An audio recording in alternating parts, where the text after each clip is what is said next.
Montana Department of Justice. ESPN Radio for Western Montana, KKVU HD3 Stevensville, and 102.9 FM on K275BS Missoula. It's 4 o'clock. Welcome to Tutel and Nuanez, Montana's only statewide sports talk show. Broadcast on 102.9 ESPN Radio for Western Montana and across the state on SWX Television. I like football! Now, sports talk from Montana for Montana. Live from the Kurtz Polaris studio, here is Ryan Tutel and Coulter Nuanez.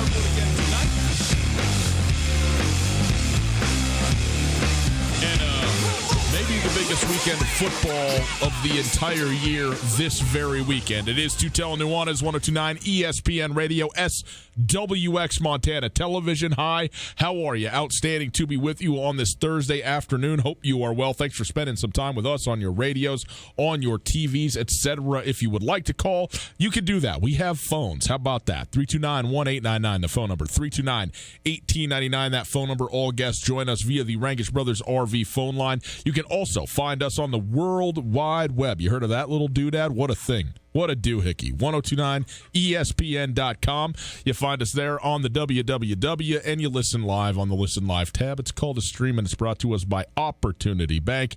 Your local bank, your opportunity. Let's take a look at what we got in the show today. First of all, Montana, Eastern Washington tonight.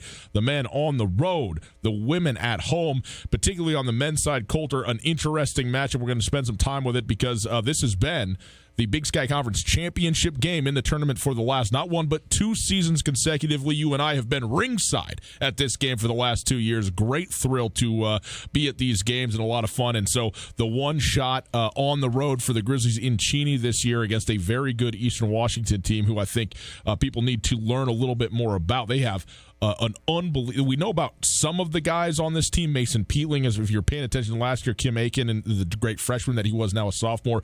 But Ellis Magnuson has been one of the outstanding freshmen already early in this season, and a team that is third, not boys and girls in the conference, in the country, in the nation. And mind you, there's no FBS, FCS designation in hoops. This is third in the country in scoring offense. The Eastern Washington Eagles are there, undefeated at home this year. So probably the sternest test of the year so far for Travis DeCuire and the Montana Grizzlies. So we will talk about that basketball game quite a bit. Also, in about a half an hour from now, looking forward to this, Raekwon Evans going to join us. Raekwon went to Billings Skyview High School, then went to a junior college out of high school, and all of a sudden just showed up on all kinds of radars, got a ton of offers, and is now on the roster at Florida State in the ACC playing basketball for the Seminoles. So he's going to join us in about 30 minutes from now. Looking forward to talking to him. We'll talk a little bit about Mike Leach heading off to Mississippi State. How about Mike Leach going to the Mississippi State Bulldogs down there in Stark Vegas, right? That's Vegas. What they call it, Stark Vegas, sure. Down there. And then Lane Kiffin at Ole Miss, Kiffin and Leach in the Egg Bowl. I don't know, man. We don't talk much Mississippi football around here. I'm not sure that we will, but Mike Leach, he's an all-timer, and now he's headed for the SEC. Top of the hour. I mean, come on. We got to spend some time with the NFL, don't we? It's divisional football weekend. Huge weekend in the NFL. It's a huge weekend in football. 2 national championships in college football and the final 8 to head to the Final 4 in the NFL. It's an unbelievable football weekend, so we'll get into all that. We'll also hear a little bit from Travis DeCuire in the next hour. So there you go. There's our show Outlook. It is brought to us by ShineAutoDetailing.net. Go online right now. Set your appointment for a car detailing, and if you mention this show, Tutel and Nuanez, you're going to get a free $20 winter windshield treatment for safer driving this winter from ShineAutoDetailing.net. Hi, Coulter. How are you? Other than the coughing. I think everybody in the city should have had the mic off. Has a cough. I got my cough button though. I figured this out over here. That's good. Can you actually mute yourself? Try think so. See what happens. Hello. No, doesn't work. I got to do it like that. Now I'll just take over. No, it's okay. Here I was. I thought I was tactfully muting myself for months. Yeah. In fact, I'm not. Not so much. I am doing fantastically well. I'm very excited. We teased it a little bit yesterday. Not a little bit, a lot of it yesterday. But I'm very, very excited about this Grizz Greats podcast that we're releasing.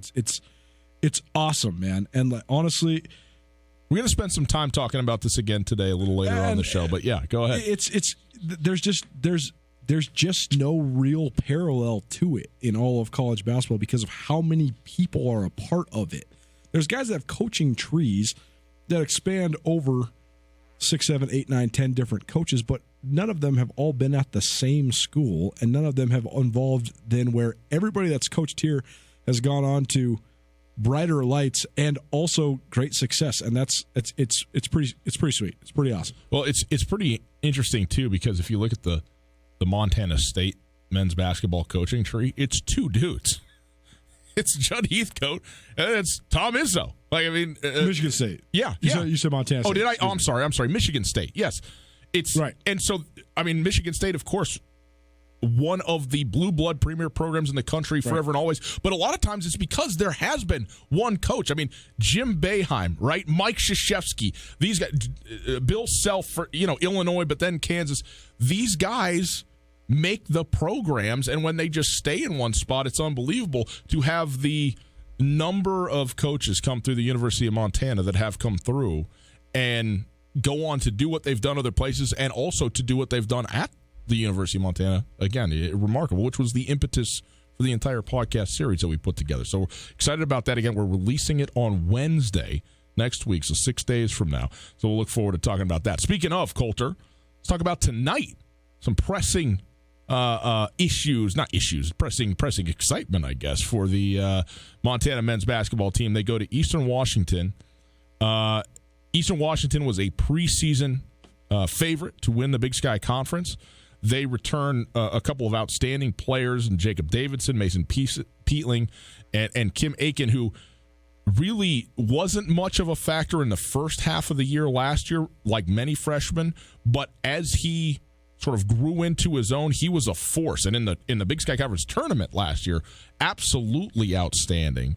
And he's been very good. He's already averaging, or he had 15 points against Portland State. Davidson, 26. Mason Peatling with 20. All 3 of those guys are averaging, though, double figures this season. The team is averaging by far the most in the Big Sky Conference. And as I said off the top, the 3rd most in the nation, 85.9 if you want to be technical, but 86 points per game. They were somewhere in the 130s in terms of pace of play last year, according to Ken Palm. They're now way up. I don't know exactly where they are, but I think top 10 in the country in terms of pace of play. And one of the reasons that is because of Ellis Magnuson, who is their terrific freshman. There's an outstanding article at Bleacher Report. Yeah, thank you. On Magnuson.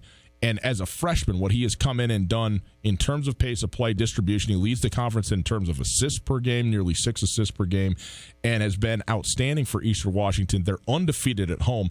They're averaging 101 points per game in Cheney. Now, granted, we know what home games in the non-conference can be in the Big Sky, where you're scheduling some D2, some Didn't NAI. They score like 200 points against NAI.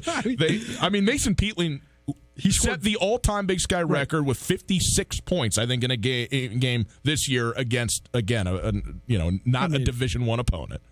But in any case, 146 to 89. Yeah, it's a lot. They were playing Multnomah, was an NAIA school that plays sort of similar to like Grinnell used to play, where they're trying to shoot 53s a game, and they're trading 3s for 2s. Well, Peatling had 54. When you give Mason Peatling endless layups, then he just messes around and goes 54 in 23 minutes. And he goes 24 of 30 for 54 points in 23 minutes and change. I mean, he hit 24 shots in less than 24 minutes of play. That's crazy. 23 minutes he scored. I said 56. It was 54, like you said. And by the way, it's hard to give up 89 points and win by 50. Right? That doesn't happen very often in any form of basketball, especially college hoops. Let's just take just a quick minute to go over all the statistics of this game. Okay. Why Eastern not? Washington shot 93 times in this game and made 59 field goals. They shot 64% in a game that they shot 93 times. It's a lot of makes. That's like almost twice as many shots as gets up in a normal college basketball game. Yes. Kim Aiken in this game went 16 and 22 in 28 minutes. He had 22 rebounds in 28 minutes. Eastern Washington had 67 rebounds. What? Yeah. Multnomah shot 58 threes. They shot 58 threes in one game. That's how you give up 146. Well, amazing. So a guy from Justin Martin from Multnomah had 34 points and 11 assists in a loss. Pretty nice night. I mean, statistically these are the games that the Big Sky have to make illegal. That's just stupid. It's skewing every statistic in the league. But here's it's not. It doesn't. That's not what needs to happen. They just need to understand that this is why the stats can only be taken in broad strokes. Sure, but to Eastern Washington's credit, at home. Well, I mean, their home games though. Man, I'm looking at this. I mean, they played Portland Bible and scored 107. I mean. They did score 98 against North Dakota, who's solid. They scored 97 against Omaha, who's solid, and they only scored 71 against Portland State in their one league home game. Here's the thing: in both football and basketball culture, college particularly, everybody says, "Well, the bedrock statistically is points allowed." If you're talking about defense, right? That's the point of the game is how many points do you give up, and then of course how many points do you score. That's what but in terms of actually how good is your defense or not, it's a lie. It's a lie, right? I mean, you're talking about the pace of play in both sports can be and has been messed with so very much. In football, it's just been accelerated, it seems like. But in basketball, you got teams going exactly the opposite directions. You got teams like Eastern that want to get up and down the floor as fast as they can, and then you got teams like Sac State that don't want to shoot until there's 7 seconds or less left on a shot clock and get back and send everybody back, and they just muddy everything up. And there's not anything like a unanimous belief about the best way to do it. It's personnel and it's coach's philosophy. That's it, and that's all. And right now, Eastern Washington, they're giving up, quote, I don't know, the 10th or 11th most points in the Big Sky Conference, but it doesn't matter because they're playing the fastest game that there is to play in the Big Sky Conference right now. So this is going to be a higher scoring game than what Montana has been accustomed to. This is what's interesting to me, though, about this matchup. We know Montana and Travis DeCuire wants to hang their hat on defense and play great defense and have that be their calling card. But they also want to get out and run. They want to score in transition. They want to move the ball up the floor and can and do move quickly with teams. So I'm interested to see how this – I think it's going to be a fast game tonight. I think it's going to be a high-scoring game tonight, and I think there's going to be not that many opportunities for just straight set defense and try and play that aggressive defensive style that Montana wants to do.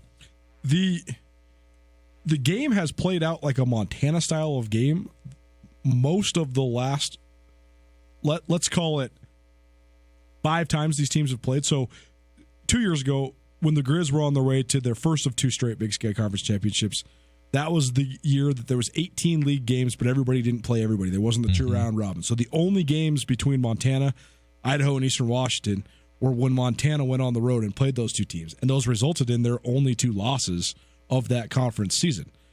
And then Montana fell behind to Bogdan Blizniak and those Eastern Washington Eagles in the first half in Reno, but then they came back and they won that championship game.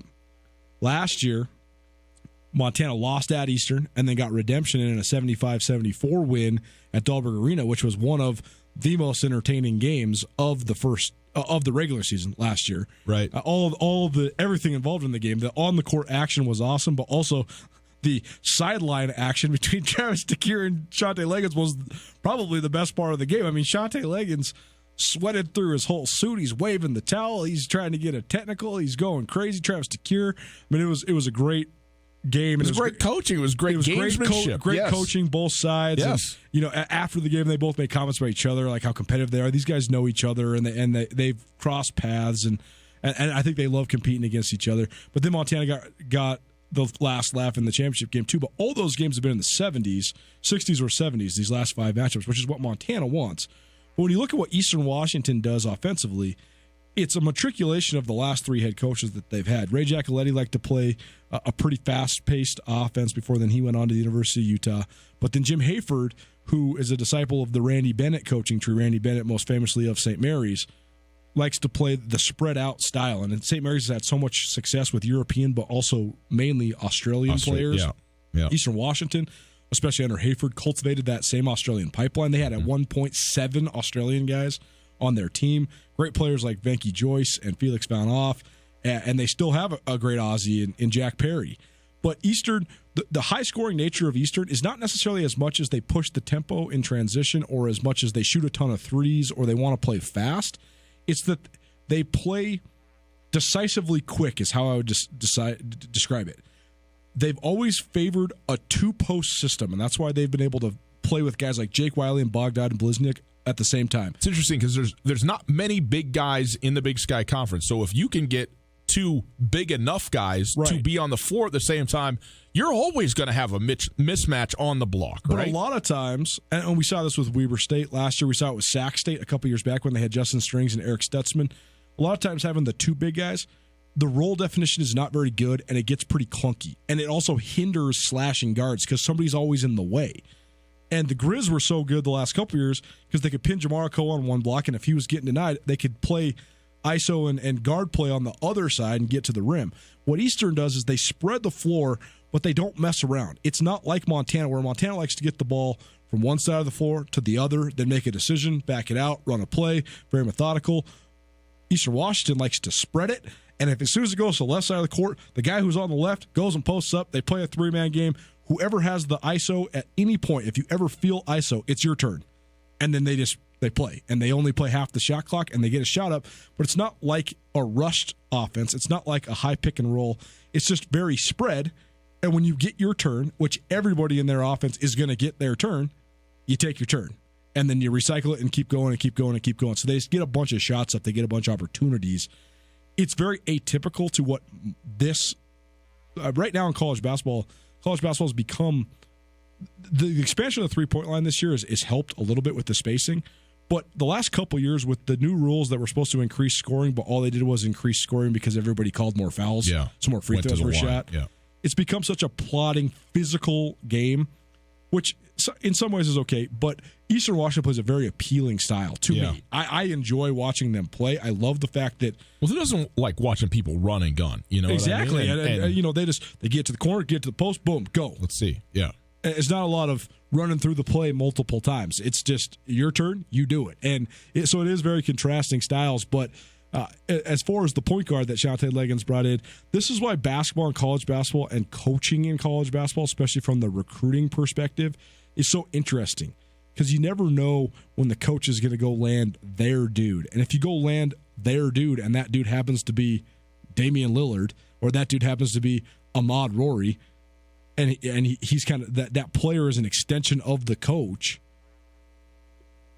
you're going to hang some banners. Yeah. The Grizz did it so well with Larry Krzyzewski and Wayne Tinkle because their dudes were guys like Andrew Strait and Brian Qualley and some of the Martin Breuning, some of the best big men that the league has seen in the last 20 years. Yeah. Oftentimes it's an extension of it, but it's easy to see Shante Leggins, with his bald head and his antics and everything, and you forget shaved head. Regardless. I mean, no, the shaved guys want you to know they're not bald. They've made a choice, you know? I'm going down the path rapidly, so we'll get there soon. But what I'm saying is, it's easy to forget because Shante Leggins has been roaming the sidelines of Eastern Washington, first as an assistant for Jim Hayford for a long time, and now as the head coach. Mm-hmm. You think of him as a coach, he's a smooth-talking, charismatic, funny guy, great recruiter, all that. It's easy to forget, though, that the guy was an outstanding point guard. Great player. He started at Cal. He was a great player in the Pac-12, put up great numbers. And so the extension of him, you knew he was going to go find that point guard who's his dude, hand him the keys, and it seems as if they have that guy right now. Tutel Nuanez, 102.9 ESPN Radio. We'll talk a little bit about the Montana State-Idaho game here in a moment. Just quickly, Coulter, how important, I don't know if you want to put it on a 1 to 10 scale or whatever, is this game within the regular season? I mean, look, we all know that it comes down to Boise, okay? We get that. But these two teams have already played for the last 2 years for the championship, okay? Even in a wide-open conference, these are certainly two of the top 4 or 5 teams, presumably, in the conference. And in the preseason stuff, they were the top 2 teams once again.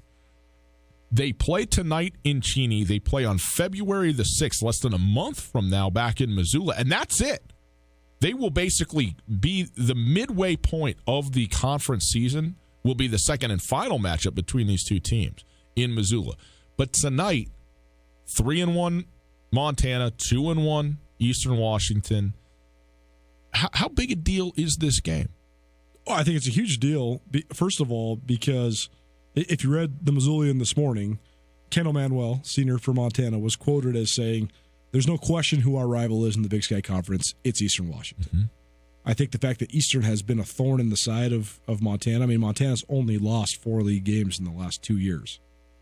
2 of them have been to Eastern, and they've also gotten a run for their money in the Big Sky Championship 2 years in a row. They've been down at half 2 times. Yeah. And it's we talk all the time about Weber and Montana as the premier programs in the Big Sky Conference, but Eastern is alone in third, which means that they are at the same time not quite on par with Montana and Weber, but better significantly than everybody else. Yeah, and I would also say that over the last 10, 15 years, no question that's true. Last 5? It's Eastern, to me, that has surpassed Weber in terms of what Absolutely. they've done. Not just the last 2 seasons, but Weber has always had the talent, and they continue to have the talent. But they haven't put it together the way they were, no question. Going back a little way. So the recent history, I mean, that's why Kendall Manuel, he's only been in Montana 3 years now. Right. And no, just 2 years, because remember he got his waiver early last year. Oh, he did get his waiver, yeah. So he's been here 2 seasons. And yeah, I mean, there's just no doubt about the 2 best teams in the conference ultimately have been the Eagles and the Grizzlies. And so often, players don't really think about games on paper as much as people that analyze it like we do. In the mind of Eastern Washington, Montana's the 2-time defending champions. Right. You want to beat the 2-time defending champions. It doesn't matter if Ahmad Rory and Michael Aguine aren't suiting up for them. You want to beat them if and when you can. And so for Eastern, they can affirm themselves as the favorites because they were the preseason league favorites. They deserve to be, but they have. You got to prove it. You got to beat the champions. Yep. Beat the champions. You do. And on the other hand, I think Montana has a chance to really prove themselves too because they're 3-1 right now. The one loss to Northern Colorado, who's the only team that I would say we want to believe that Southern Utah is the top half of the league team. They have the talent to be the top half of the league team, but they're not the solid program. I mean, if you were to do the hierarchy of the Big Sky, I agree with you. Eastern in the last handful of years is ahead of Weber, and Northern Colorado is probably on par with Weber. But those are the 4. Yeah. And so if you're Montana, this is a litmus test for you too. No doubt. The other thing I think that's interesting is when Kendall Manuel says that there's no question that Eastern is our rival, I mean, the risk of being far too obvious, he's a player. This isn't just about, these have been the best 2 teams. These are the 2 teams that met up in the championship game the last 2 seasons, though that's all true. It's also when you're on the floor in a game that's an ongoing 60-minute discussion, if I can put it lightly, between 2 teams, when you feel the intensity night in and night out and what it is to be playing against, say, Sacramento State or, say, against Northern Arizona, and then what it's like to play a Weber State, a Montana State, an Eastern Washington, you know as a player who are the teams that you got to get up for and who get up for you. And you can say all day long about Montana, well, everybody gets up for the Grizzlies because they're the champions and so forth. And that's true. Got to wrap it up. But not everybody gets up the same way.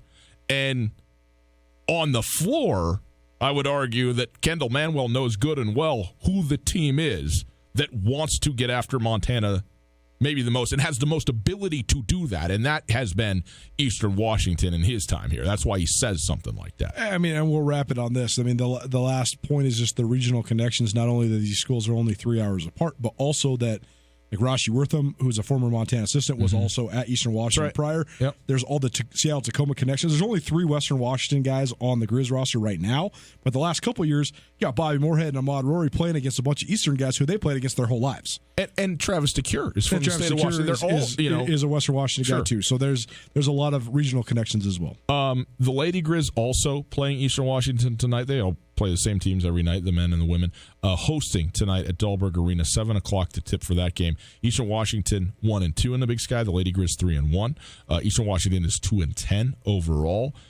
This is a game coming off a loss that the Lady Grizz should win, but they also need to win. But if they do, they go to 4-1. They will be alone in second place and perhaps tied for first, depending on what Montana State does against Idaho tonight.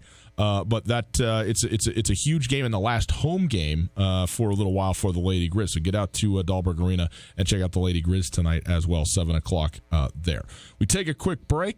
On the other side, Raekwon Evans plays basketball for Florida State. He's from Billings Skyview. We will talk to him about his path through North Idaho College down to Tallahassee, Florida, right after this. Hey, it's a new year with all the resolutions. One of the best things you can do is start fresh by starting clean. A clean environment will help inspire you to do great things. Start fresh and clean inside your car. Take pride in your ride and schedule a full interior detail with Shine Auto Detailing. Most clients say they make their car cleaner than it was when they bought it. How about that? I mean, that's as clean as it can be.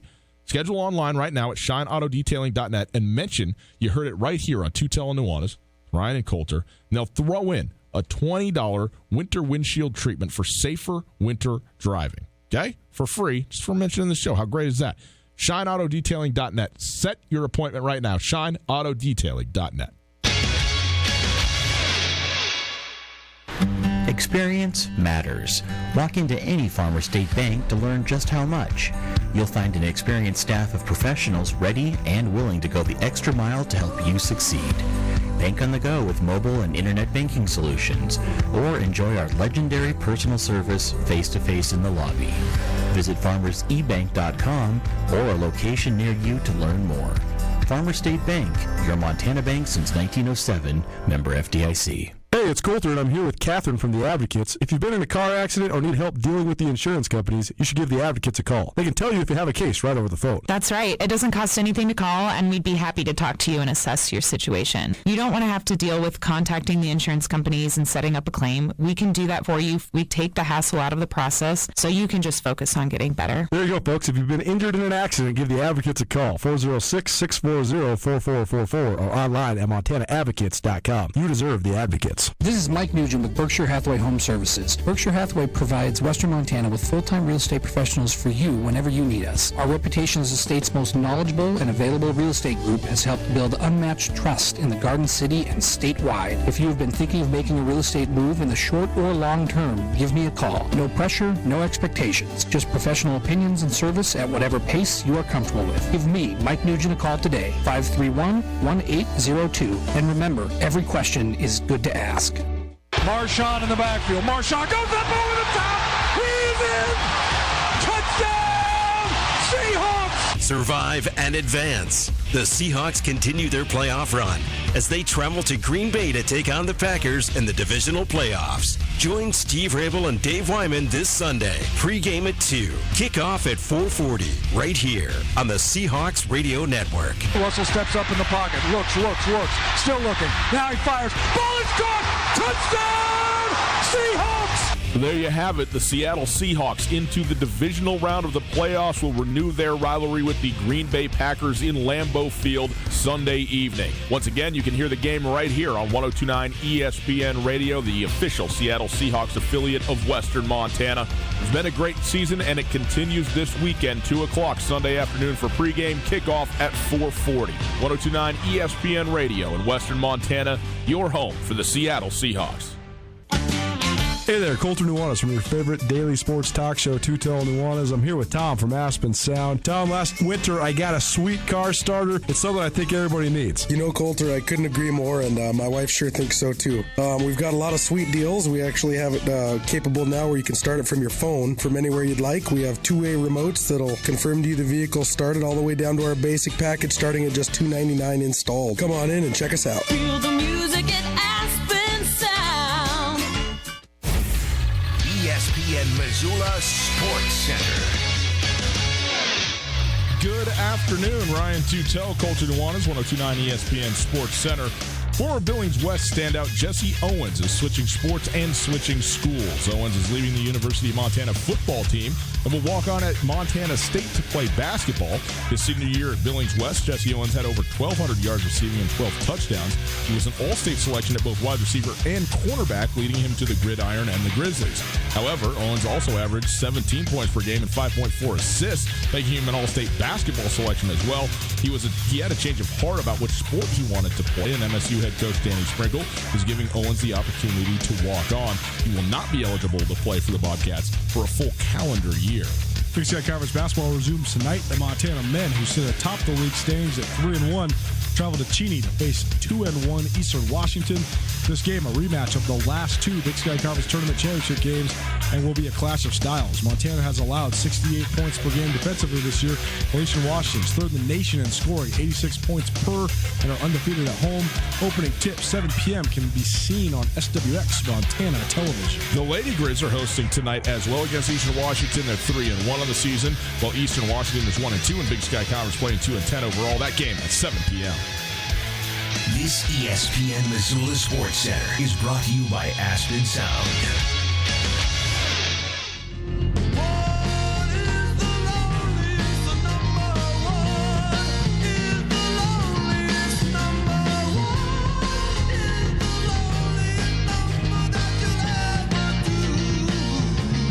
I don't know. Pie seems kind of lonely, despite the name.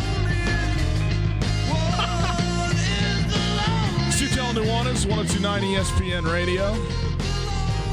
I mean, it's an unresolvable decimal, man. It's just eternal. It doesn't even know itself. It's very hard.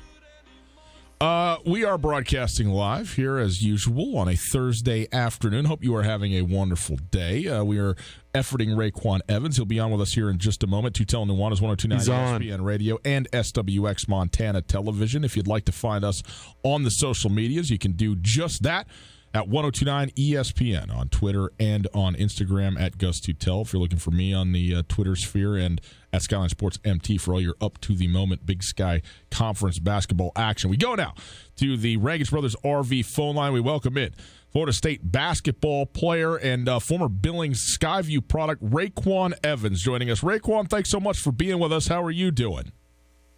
Of course. I'm doing good. How are you? Hey, great. We're certainly happy to have you. Thanks for joining us all the way. I mean, it's late over there in the Eastern time zone, so we appreciate you. I mean, not that late, but it's late enough, so we appreciate you taking the time out and doing this with us. Raekwon, we've been following your story. Such an interesting one to go from Billings Skyview to North Idaho College and then going to Florida State. When you went from Skyview to NIC, what was it like for you to make that adjustment into the college game and then really start to all of a sudden get looks from all over the country?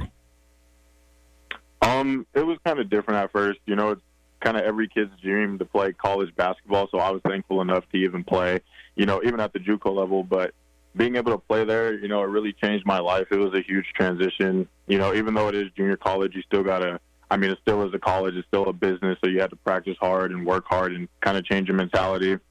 And then from the transfer from there to here is just completely different, a whole new world. You got to work 10 times harder. You got to be focused every day. You got to get everything done. So, the transition has been good, but, there was 3 major steps from high school to junior college and then to here. What led you to NIC originally? Because I know your dad played for the Grizz. I know you got a little bit of interest from the Cats and the Grizz, but ultimately decided to go to the junior college. So what made you choose that path? I just thought that was the best path for me. Coming out of high school, I didn't really have that many offers, and I know what junior college was about, so I thought if I could perform well there, get my work done, then hopefully I could get the opportunity to go to the Division I level, and then I did. Your experience at NIC in Coeur d'Alene, what was that part like? Take us through just what it was like playing in Coeur d'Alene for 2 years.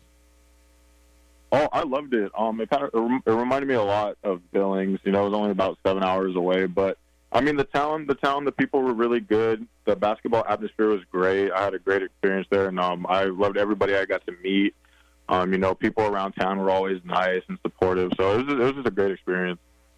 Raekwon Evans joining us. He's a forward for the Florida State basketball program. And what's it been like for you to go from Billings? You know, when you go to Billings to Coeur d'Alene, certainly it's a change, but it's still sort of the north-northwest sort of thing going on. Florida State, a whole different deal. So what's it like to be in the ACC, to be in Tallahassee, Florida, and being a member of the basketball team there?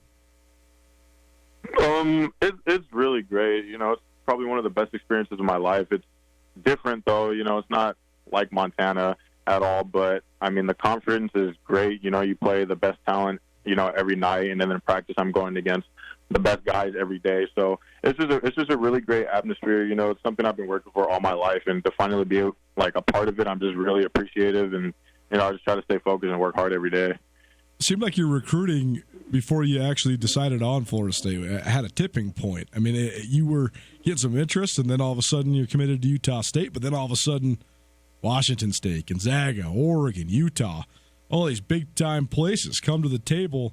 What changed? I mean, and navigating that whole path, that must have been fascinating and pressure-packed and exciting for you. So what was the thing that changed that you think really helped you jump onto the national scene as a recruit? That's kind of hard. I think I just wanted, you know, Utah State, that was a great program. That was where I was committed to initially.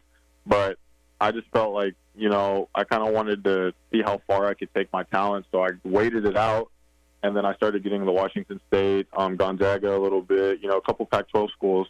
And then something kind of just kept telling me to wait, so I just trusted it. And then Florida State came, and I thought, you know, like, you know, that was my chance to kind of show what I can do, like, on the biggest stage, and then be able to learn from, you know, the coaching staff that we have, the players that we have.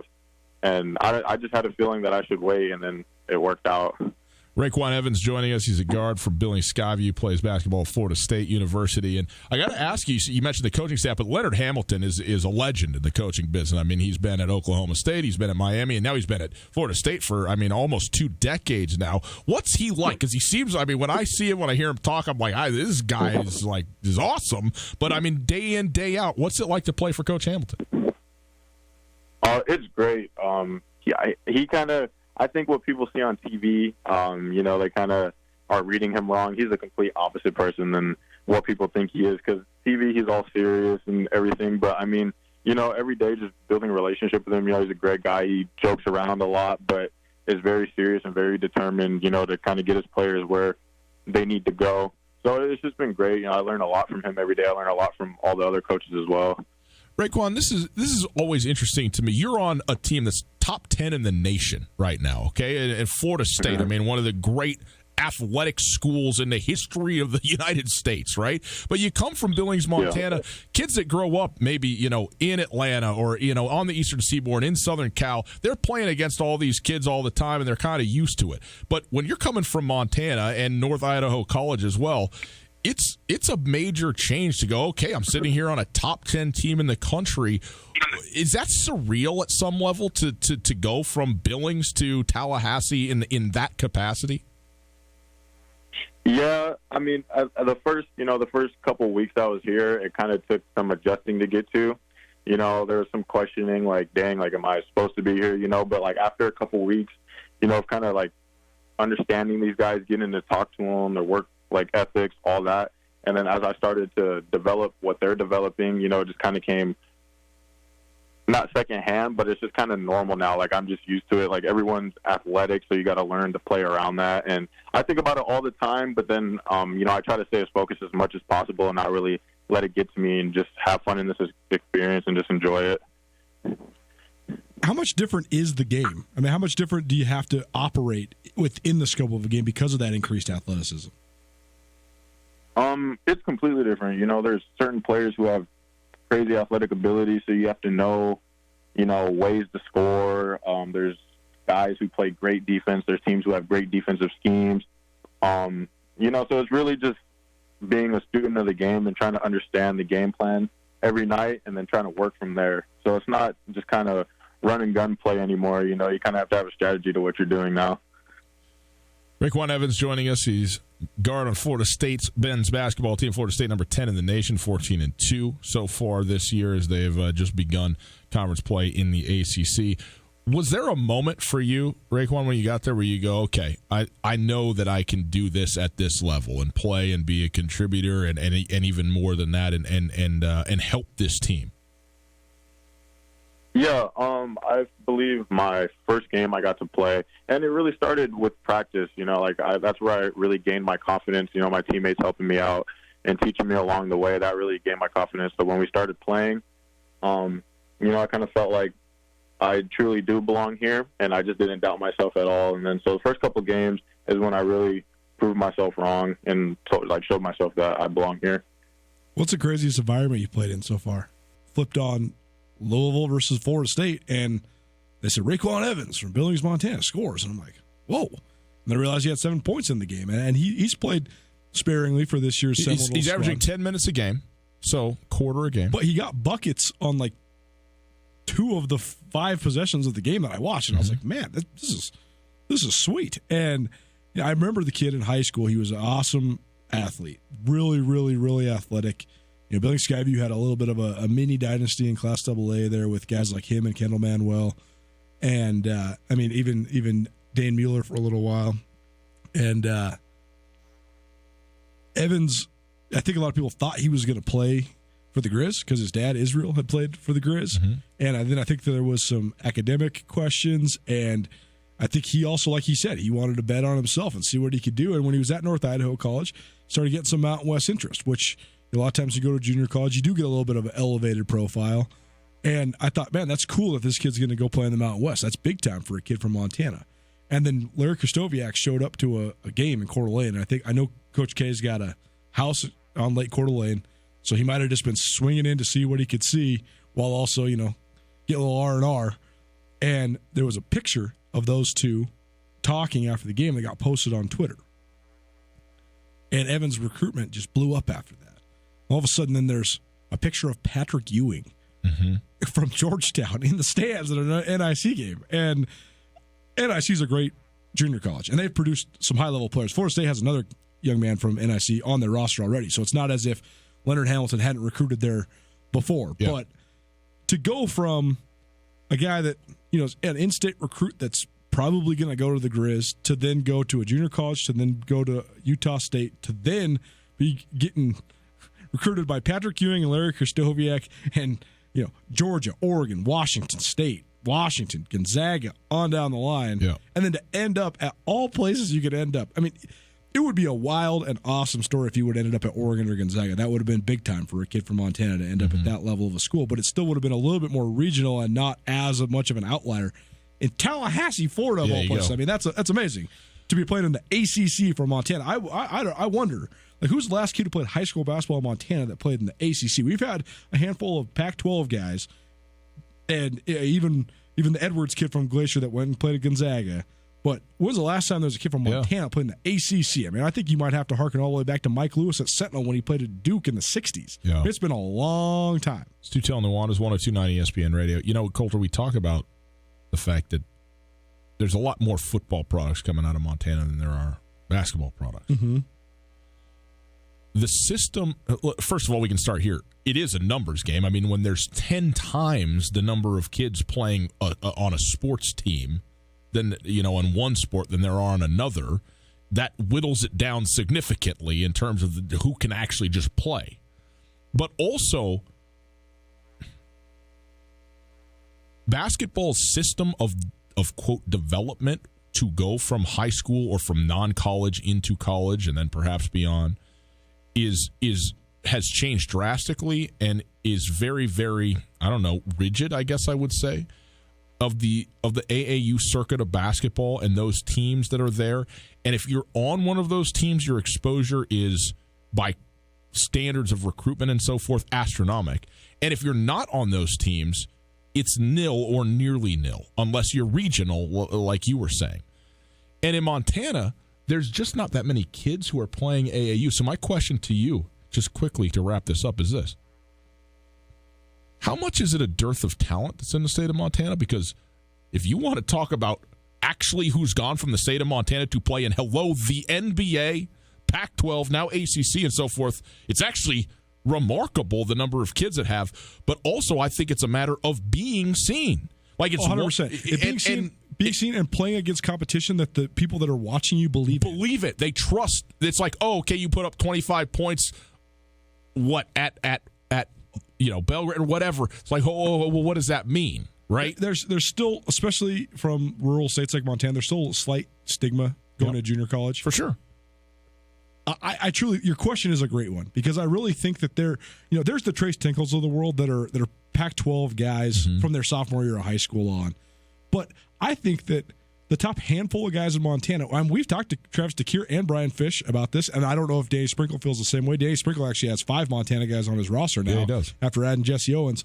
But as Coach DeCuire's always expressed to us, you can tell when a guy's a stud, but you don't know how he's going to react when he's playing with other studs. And when you watch him in Montana high school basketball, often he's not playing against any other studs. So watching a guy to score 25 points a game, what is that getting me? You have to go watch him in AAU and watch him where it's more like competition. For this Grizz Grades podcast, we interviewed Derek Selvig, he talked about going to the ABCD camp in Vegas, and all of a sudden he's getting recruited by West Virginia when West Virginia was very good just because he got seen against other players. But I think if the top handful of guys from Montana were to go to a junior college like NIC and get seen, that there wouldn't be this, there's only a couple D1 guys in Montana and they're only good enough to play in the Big Sky. I do think that just proving themselves, Raekwon Evans is a great example. I think that example could be replicated a lot. Not guys going to the ACC necessarily. Right. No.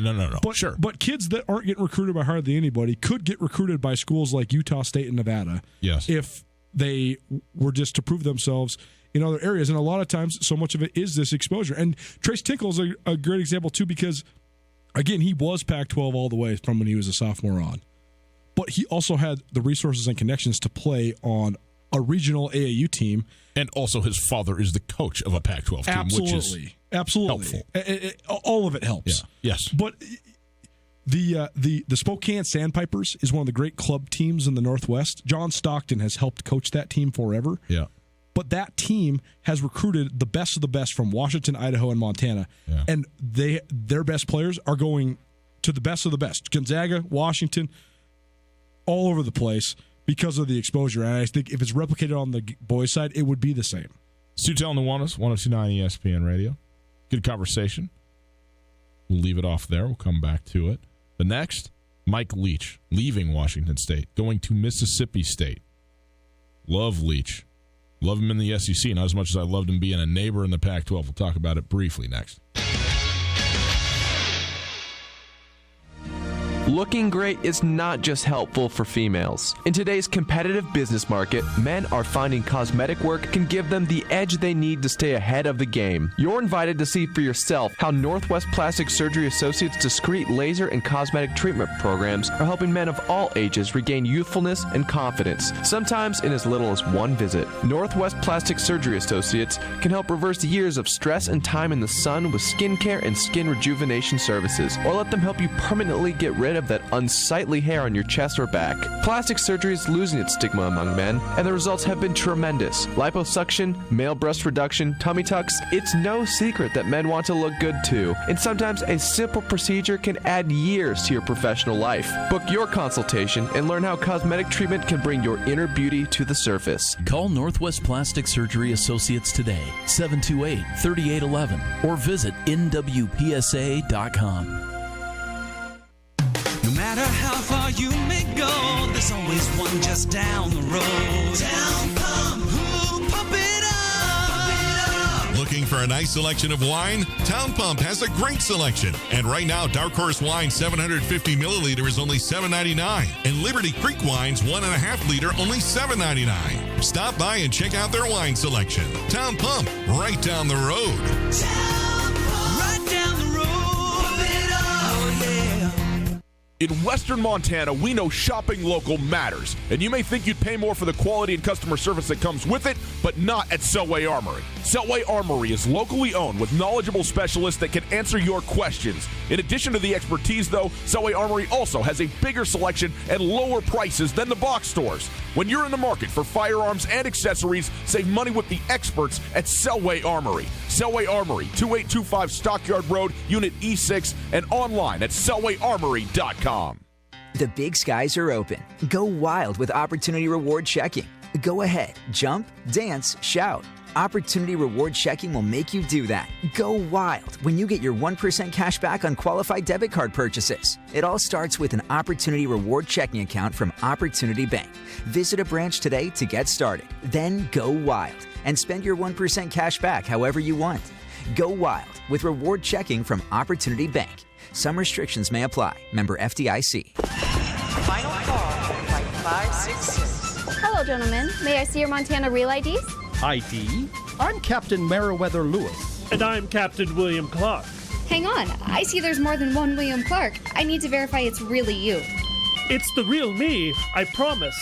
Discover more at mtrealid.gov. Available now. Montana Real ID. It's the real me. Brought to you by the Montana Department of Justice. Tutel and Nuanez on 102.9 ESPN Radio for Missoula.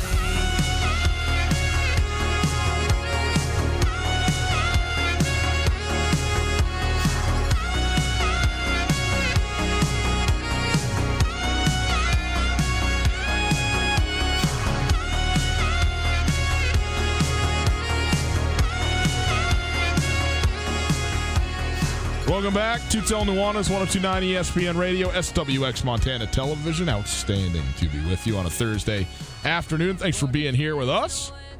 We appreciate you.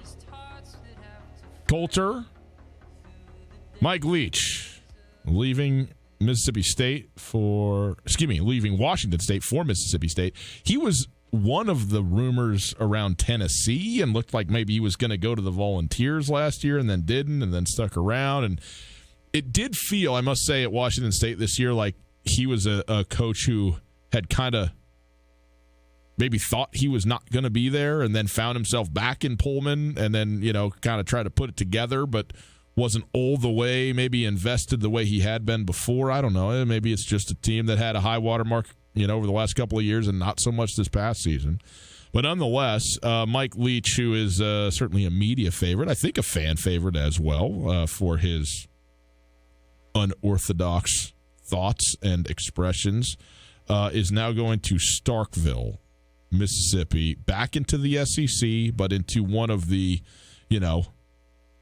quote-unquote have-nots of the conference at Mississippi State, although Dan Mullen, had some very nice seasons at Mississippi State. They were a top 25 team regularly when Dan Mullen was the head coach there, so it's certainly possible. It's really something they can do. But then Lane Kiffin, also now the head coach at Ole Miss, such an odd thing that is, how he keeps finding places for work. But in any case, too much? I don't know.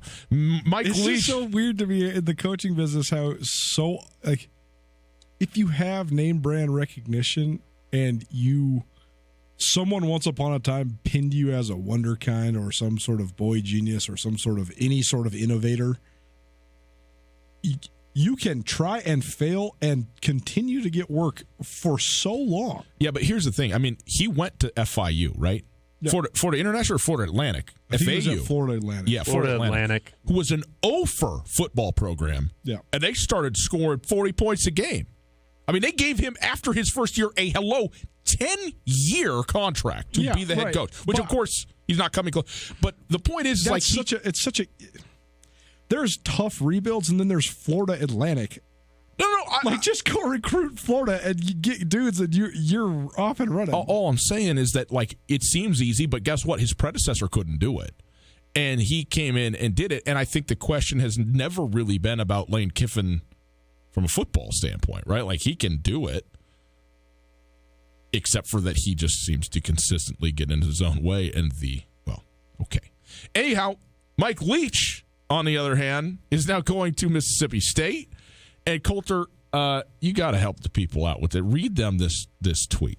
Is this even radio appropriate? I don't even know. Well, sure. I mean, okay. So this is courtesy. Now you have to have known what happened in the Egg Bowl this year for it to go on. So the Egg Bowl, Ole Miss scores what should have been the game. Egg Bowl was Mississippi State. That's what they call it. Huge okay, rivalry. Big deal. Sure. Ole Miss scores what should have been the game-tying touchdown. Yes. But a player gets a personal foul for pretending to be a dog urinating on a fire yes. hydrant. Yes. It was unsportsmanlike conduct. An unsportsmanlike conduct penalty for an egregious, and some would say gross, mimicking of an act. Yes. The 15-yard penalty backs the extra point up. They miss the extra point. They lose. One of the most humiliating losses, particularly in a rivalry game, that we've ever seen.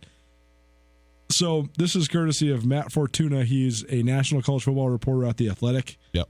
And the tweet says, "You cannot make up the state of Mississippi football right now. Ole Miss lost to Mississippi State after a player mimicked peeing like a dog. Meanwhile, the Bulldogs just hired a head coach who, as the first page of the foreword of his own book reads, forward, the importance of peeing on the dog." There you go. Mississippi. It's going off in the state of Mississippi right now. I know that I'm in the incredibly extreme minority in this. Yes. I am so glad that Mike Leach is not a part of my news cycle anymore. He will be on the national stage, but Spokane's close enough to here that I follow a lot of Spokane area media because of their connections with Eastern Washington, and I'm interested in Washington State football. The Mike Leach stick is very, very old to me, and I'm glad that he's no longer a part of my little world. You are in the exceeding minority. Yes, that is a fact. You don't have the athletics, so I'm not going to ask you. Did you read the story by chance of interviewing Mike Leach's quarterbacks at Washington State? I don't know. Just replace the names, and it's Bob Stitt at Montana. The offense is not complicated. It's so simple. And the fact that he's pinned as an offensive genius, throwing for 4,500 yards and going 6-6 has no appeal to me. They went 11-2, Coulter. Not this year. Not this year, last year. What have you done for me lately? What have they done before he got there? But in any case, I don't even care. Go 6-6. Just make me happy behind the mic. See, I'm the complete opposite. You're wrong.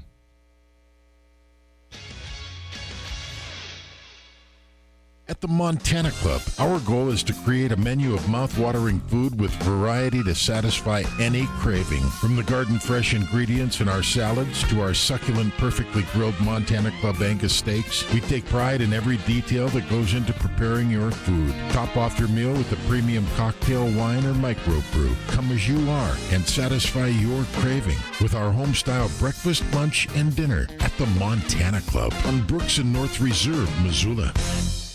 Hi there, it's Les Schwab Tires. Well, more like Les Schwab alignment and brakes and shocks and wheels and tires.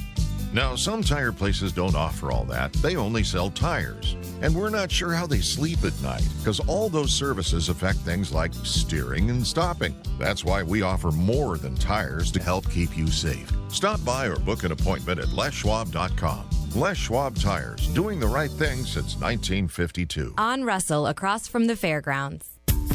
At Florence Coffee Company, we invite you to try our extraordinary drip coffee. Our drip coffee is made from our signature blend, which is a medium roast, bold but very smooth, representing Indonesia, Central and South America. Florence Coffee Co. promises satisfaction in every cup of this perfect blend of the highest quality beans available. Stop by and try a cup today and visit us at florencecoffeeco.com. Most of my family, they never graduated high school, so I'm trying to break that barrier. My daughter, Brooklyn, was also a motivation for me to go back to school. Every day after work, went straight to school, and it paid off. At age 26, Kareem finished his high school diploma. I could not have done it alone. I see the future is really bright for me. No one gets a diploma alone. If you're thinking of finishing your high school diploma, you have help. Find free adult education classes near you at finishyourdiploma.org. Brought to you by the Dollar General Literacy Foundation and the Ad Council. Man, I love my kids so much. I once sat for 3 hours in the cold rain to watch her soccer team lose by 18 goals. I love my kids so much, I once used a tube to suck snot out of her stuffed nose at 3 a.m. You win. Love your kids? Love them enough to make sure they're in the right car seat. From toddlers to tweens, visit nhtsa.gov/the right seat to find the right seat for their age and size. Keep them safe. Visit nhtsa.gov/the right seat. Brought to you by the National Highway Traffic Safety Administration and the Ad Council. Have you been hurt or disabled? Are you missing time from work and not sure what to do? I'm attorney Chris Helmer, and Clark Fork Law Offices in Missoula is here to help. Our team specializes in worker compensation, personal injury, and Social Security disability. We fight for the benefits you deserve. Call Clark Fork Law at 728-0168 for a free consultation or visit clarkforklaw.com. Again, 728-0168. ESPN Radio for Western Montana, KKVU HD3 Stevensville, and 102.9 FM on K275BS Missoula. ESPN Missoula Sports Center. Former Billings West standout Jesse Owens is switching sports and switching schools. Good morning. Well, evening, as it were. Brian Tutel, Colton Nuanez, good to be with you. Jesse Owens is leaving the University of Montana football team and will walk on at Montana State to play basketball his senior year at Billings West. Jesse Owens had over 1,200 yards receiving and 12 touchdowns. He was an all-state selection at both wide receiver and cornerback, leading him to the gridiron with the Grizzlies. However, Owens also averaged 17 points a game and 5.4 assists on the basketball court, making him an all-state selection as well. He had a change of heart about which sport he wanted to play, and MSU head coach Danny Sprinkle is giving Owens the opportunity to walk on. He will not be eligible for the Bobcats until a calendar year from now. Big Sky Conference basketball resumes tonight. The Montana men, who sit atop the league standings at 3-1, travel to Cheney to face 2-1 Eastern Washington. This game, a rematch of the last two Big Sky Conference tournament title games, and will be a clash of opposing styles. Montana, they rely on their defense, while Eastern Washington, they are third in the nation in scoring at 86 points per game and are undefeated at home. Opening tip, 7 p.m., could be seen right here, SWX Montana Television. The Lady Grizz also hosting tonight against Eastern Washington. They're 3-1 in the conference schedule. EW is 1-2 and 2-10 overall. Game 7 p.m. Dahlberg Arena. This ESPN Sports Center is presented by Clark Fork Law. 'Cause he's an old hippie and he don't know what to do. Should he hang on to the old? Should he grab on to the new? He's an old hippie. This new life is just a bust. He ain't trying to change nobody. He's just trying real hard to adjust. You ever use those emojis, Coulter? You ever play with those things with their expressions and various pictorial representations of emotion? I'm familiar with them, yes. Usually they're set up in a line, you know, some sort of linear thing from smiling to frowning, and then you get different hand gestures, high fives, thumbs up, that sort of thing. You know about that? Yep. You also have the ones where it's like the most recently used. Mm-hmm. And then they're in no particular order than the one. Surely. Be very, very careful there. That's what I'm saying. Because you get some that would be not the expression you wanted to place right next to the expression that you want. And you got big thumbs and small little, press areas, and you can get into trouble or in a hurry. Or you could just type out every word, punctuate correctly, not abbreviate anything, and look like the smartest person that you know. Like Brian Regan does. Sutel Nuanez, 102.9 ESPN Radio. I'm going to send you an emoji for that comment right now. What are we doing? Oh, radio. Right, let's do it. It's the NFL divisional weekend. We're going to get into it. If you missed anything in the first hour of the show, listen on the podcast. Podcast available everywhere you get your podcasts. It's available on Transistor, Apple Podcast, Spotify. It's a Tutel Nuanez podcast. It is brought to you by the Wingate by Wyndham Hotel, and we are very happy also to welcome on board Blackfoot and bringing you the podcast as well. So thanks to Blackfoot for that as well. Coulter, the podcast, we can also call, by the way, 329-1899. All guests join us via the Regas Brothers RV phone line. Divisional weekend in the NFL playoffs. For me, Coulter, okay, one man's opinion, this right here is the best football weekend of the year. Okay? You have an FCS National Championship Saturday morning, going right into back-to-back NFL divisional rounds, going into Sunday, 2 more NFL games, and then a Monday night FBS National Championship between LSU and Clemson. That's as good as it gets. Now, championship weekend, Super Bowl, okay, of course, I'm all in. But you're going to give me 6 giant, huge, meaningful football games, a very high likelihood that at least 2 of them are going to be epic and come right down to it, if not more. I'm into this weekend more than any other weekend when it comes to just football, period, across the board. It's as good as it gets, and I can't wait for it. It's going to be an absolute blast. Yes, 6 games. There's 4 NFL games, 2 college games. David. There's one college game. This is the first time that I've ever been right. No, there's 2 college games. See, here's the thing. People don't understand. David's talking in my ear all the time, so I'm talking back to a ghost as the listeners think. There's an FCS and an FBS national championship. 2 college That doesn't games. count. Don't do that to me now, David. I agree. It's a great football weekend. So let's talk, though, Coulter, about the NFL and the divisional weekend that is coming. Because here's something that I have sort of noticed. I mean, notice is not like I'm a great detective here. This is obvious enough. But people have been talking a great deal about the Seahawks-Vikings, the Seattle Green Bay game, which we have here a lot of Seahawks fans, a lot of Packer fans. And it is the game that has the sort of on paper maybe best matchup of the weekend as far as it goes. The Vikings, San Francisco, I think, is the second best. Well, guess what? Those are the 2 NFC games. So a lot of looks at the NFC. Not nearly as many people have been talking about the AFC because there's 2 very clear-cut favorites. I mean, you have the Chiefs and the Ravens hosting the Titans and the Houston Texans. A lot of people thought that Houston, they were absolutely in line to lose to Buffalo, aside from an absolutely magical play from a guy you can't help but love to watch in Deshaun Watson. But Buffalo had that game and didn't win it. And also Houston's history in the playoffs, let's be honest, not great. And they have to go on the road to Kansas City, who has just been, phenomenal, right? They're just outstanding. Nobody is picking by Houston and large never been against best this point. Kansas City. Nobody is picking by and large against Baltimore. What I want to know from you, Coulter, is when you talk about these matchups, who do you actually expect? Which one of these teams has the best chance to win it? To me, the team. This is such an odd thing to say, and I realize that it's. I'm not going to say it's contradictory because that would imply some sort of logical, incapacitation. But it is in tension, and it's this. I think Kansas City has a real and perhaps the best look at winning the Super Bowl, of going all the way to the house and taking the Lombardi Trophy home for Andy Reid for the first. I also think they have certainly is a better chance to me than Baltimore, and maybe as good a chance as anybody of losing this very week.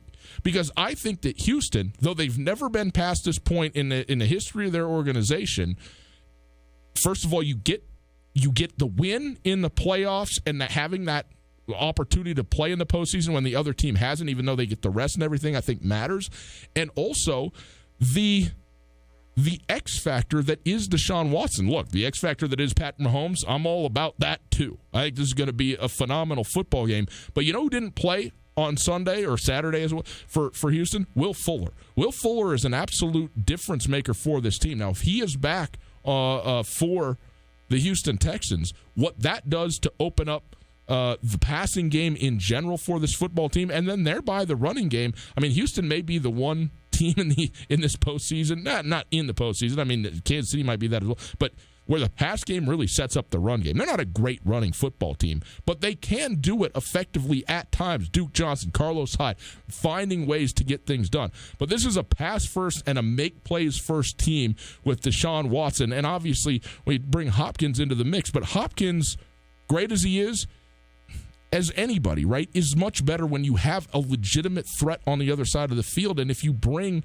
Will Fuller back into it, you are in real business in that game. And let's face it, Kansas City, their strength is offense. Their defense has been okay, but it's been scoring points. And this feels to me like maybe a 1st to 40 type of football game. You know, I mean, it could be that type of thing. I don't know what the over-under is, the total is. It's 51. I'm going well north of that thing. I mean, I think there's going to be some points scored in Kansas City. I've not seen what the weather's going to be like. The dynamic in pro sports, particularly the NBA and the NFL, where you become the team that leaves something to be desired, and then you become the self-fulfilling prophecy of that identity. Yeah. Like the Boston Celtics last year were a great example of that. This team is good, but they should be better. Why aren't they better? They aren't better. They're never going to be better. Maybe they need to get worse to be better. Like the Celtics the last 2 years, think of that. They upgraded their talent significantly by adding all-NBA players, but they were better without those guys because of the hierarchy. That's hoops in a nutshell. But to me, the Texans, like Deshaun Watson has been so great. If the Texans could replicate their run game from a few years ago before the emergence of Deshaun Watson and DeAndre Hopkins, like imagine the zone blocking scheme that the Texans had that they did so well when they had Arian Foster and he was running rampant. Yeah. If they could have paired prime Arian Foster with now prime Deshaun Watson and prime DeAndre Hopkins, turn Coulter up, man, that would be a sweet team. Yeah. But to the Texans, the last couple years, when they had, I know Jadeveon Clowney's never lived up to his full potential, but he's still been ferocious when he's at his best. And when the Texans had J.J. Watt and Jadeveon Clowney and Whitney Merciless all at the same time, they were good on defense, but not as good as you thought they should be. And now with Deshaun Watson and DeAndre Hopkins in their prime, they're good, but they leave something to be desired. And I think that it's a pivotal game for them in just in terms of Deshaun Watson and DeAndre Hopkins, that pair. They have to cross that bridge and prove that they're not just the upstart team. They really are ready to compete truly on a Super Bowl level. I really agree with you. And here's the thing. You can look at this thing and say, oh, well, they're a 10-point underdog. I'll be really expecting to win. But in the playoffs, man, if you're a playoff team, it should never matter to you anyway, but especially in a game like this, you should be going out and go, what do you mean? You kidding me? Look at who we got. Look at the dudes we got playing football for our football team. Kansas City has no idea You're not familiar what with they're Houston getting sports. into. Like that is the thing that the team should be thinking and feeling when you're one of the last 8 teams and you're 2 games away from a Super Bowl appearance, particularly when this is a team who has been on the cusp, but on the cusp for too long. You can only be on the cusp for a little while until you either got to get there or get out of here. And honestly, I think this is a huge game, the biggest of all for Bill O'Brien. I mean, he's the one who, seems to have the talent and has done some things with it, and then has had, reasons and not excuses. But look, when you are going into a playoff game and all of a sudden you're down to a quarterback you just picked up off the street and Matt Schaub is throwing the football to the other team and all these things that have happened, but now you are basically all hands on deck. And the return of J.J. Watt, even if he's certainly not 100%, not the guy he was a couple of years ago, you got everybody there. You got to go make this thing happen. That said, I still like Kansas City. I mean, I'm making an argument in a way for Houston, but Kansas City at home, the way they got a bye, I think it all kind of lines up for Kansas City in that way. The other AFC matchup is the Tennessee Titans at the Ravens. And we touched on this briefly, Coulter, where Tennessee has to be very careful that they didn't play their Super Bowl last week, and they didn't go in there and have everything build to this moment to knock off the big bad bully on the block in the New England Patriots and a lot of guys, not just Vrabel, but on the Titans team that were former Patriots who felt that they maybe were let go too early and wanted to prove something, Dion Lewis for one and so forth. They got it done. Props to them. Now they go in again to a game in Baltimore where nobody's going to fault them if they don't come through. But here's the other thing to me about the Baltimore Ravens. The Baltimore Ravens offense is the highest scoring offense in football. They've been the most exciting offense to watch in football. And they've had the most exciting, and he's going to be the MVP of the league this year in Lamar Jackson at quarterback. The thing that I think is so interesting about Lamar Jackson and this offense thereby is this. I think people are still not totally sold if he's actually a good quarterback. He's an unbelievable football player, and what he does from the position is unlike anything we've ever seen, including Michael Vick. Okay? So if you keep doing that, all the rest sort of falls into place. But you wonder if there's a situation where you're actually going to have to sit back there and pick apart a defense at some point, and you wonder if, Hollywood Brown and your stable of tight ends is going to be enough to actually get that done with a guy who, let's be honest, gets the ball there. It doesn't look great when he does, though. And at the end of the day, who's the biggest advocate for it not mattering? Me. I don't care I don't care if it whistles in or if it flutters in or whatever. But because he's been so great with his legs and the defense has been completely on their heels all season long against Lamar Jackson, then everything else is just opened up. And good for him. He's the one responsible for making that happen. And I think he's going to have those opportunities certainly again in this football game. And yet it's a different deal when it's the playoffs. And it's a different deal when Tennessee is certainly playing with house money. And they go, you know what? We don't care about all this stuff. We're coming after you. Can you do the thing that you're worst at? Show us that you can do the thing that we think that you're worst at better than what we can defend you at. And I think that's a question that still remains to be answered. And we've seen this before where a guy, especially a young guy, has jumped up and had an unbelievable season. And then when it got to the brass tacks of the playoffs and, you know, the pressure of maybe even playing at home, you know, in front of your fans where they have huge expectations for you and everything, you not quite being able to come through in that way.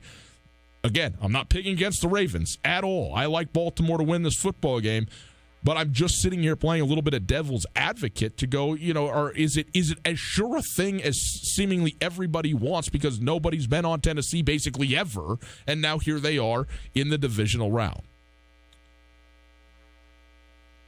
It's only a matter of time before somebody devises a scheme that can hold down Lamar Jackson, but the thing that's been so impressive to me about Lamar Jackson is that we've seen these really electric and out-of-the-box type playmakers and offensive schemes to accentuate those guys make their way into the NFL over the last decade or so. When Michael Vick first burst on the scene, not very many people knew how to control Michael Vick. And the difference between Michael Vick and almost everyone else is so much of what Michael Vick did was improvisational rather than called plays. Hey, we got Terry on the line. So much of what Lamar Jackson does is designed. He can improvise outside the scope of the offense, to be sure.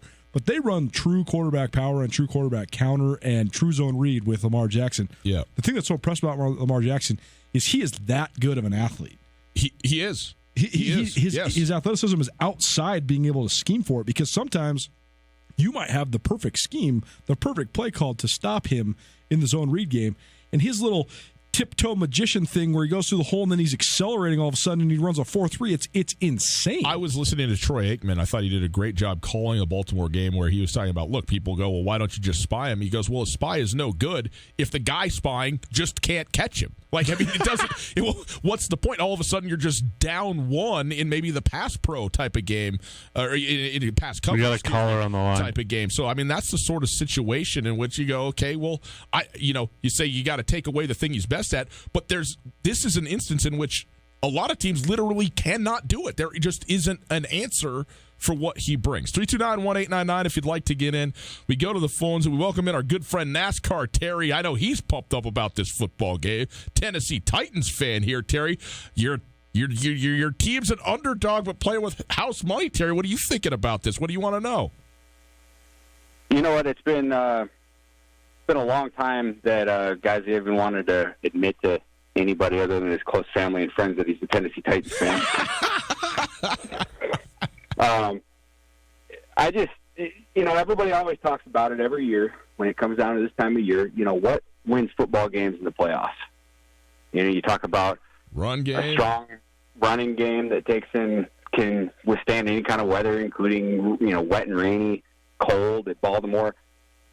I really look for the Titans to do the same thing they did last week, just turn around, hand the ball off to Derrick Henry, who is one of the largest human beings I've ever seen. And just let him burn the clock and get in there and score some touchdowns and, make it an ugly game. And that's how they've won in the games that they've won this year. Is they're everybody talks about including, Green Bay winning ugly. Well, in this day and age of throwing the ball all over everywhere, you got two teams that win ugly here in Baltimore and Tennessee, with the running game and not throwing the ball all over everywhere. But I think Vrabel was playing the cards a little close to the chest a little bit last week with not really airing it out with Tannehill too much. Because in reality, he's been one of the best quarterbacks in the second half of the season, since he took over from Mariota. So he has, and Terry, appreciate the call. You're absolutely right. I mean, we talked about this a little bit the other day, but if you want to talk about Tennessee Titans, talk about Tennessee from the point that Ryan Tannehill took over, and they stack up against anybody in the NFL. In terms of record and offensive statistics, and so I mean that's a major deal. And the other thing is, Mark Ingram is still questionable in this football game. I mean, he's been. Everybody loves the flash and what it is that Lamar Jackson does, but what Mark Ingram has been in reality in the run game, but also the threat of it when you talk about the RPO, huge for this Baltimore team. And if he can't go, that's a massive setback for the Baltimore Ravens. And so, that's all stuff to consider.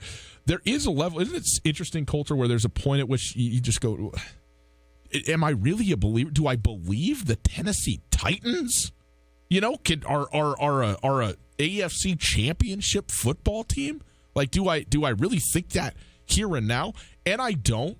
But I am getting to the place where I do, where I'm like a buyer of Vrabel, I'm a buyer of Derrick Henry, and of a mentality that isn't afraid. Like, I mean, it's so interesting. You think that in the NFL or in professional sports that all these guys all think that they're the best, but at the end of the day, there are some teams that have put together, you want to call it a culture, you want to call it a mentality, whatever, that go, no. We are going to bring the fight to you, period, end of story, regardless of outcome. And Tennessee right now is one of those teams that is going to do it.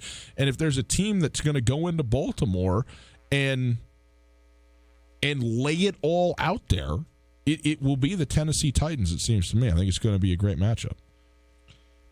What are the best home field advantages in the NFL? Yep.